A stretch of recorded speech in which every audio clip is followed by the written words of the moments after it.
Conservative and liberal Supreme Court justices alike seemed very skeptical of Colorado's Supreme Court ruling that former President Trump is ineligible to be on that state's ballot due to his connection with the January 6th insurrection. What's a state doing deciding who gets to, who other citizens get to vote for president? Colorado relied on Section 3 of the 14th Amendment, implemented after the Civil War, which says no person shall hold any office who took an oath as an officer of the United States, but then engaged in an insurrection. The framers were concerned about charismatic rebels who might rise through the ranks up to and including the presidency of the United States. The thing that really is troubling to me is I totally understand your argument, but they were listing people that were barred, and president is not there. The justices largely avoided arguments about whether the former president engaged in an insurrection on January 6th, focusing instead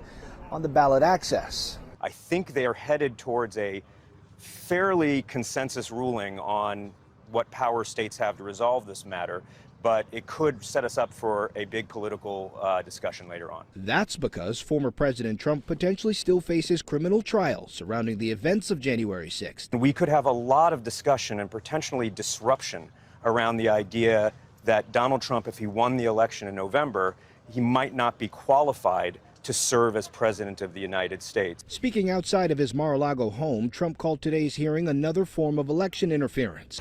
You have millions of people that are out there wanting to vote, and they happen to want to vote for me. The court is expected to issue its ruling in the next couple of weeks. Skyler Henry, CBS News, the Supreme Court.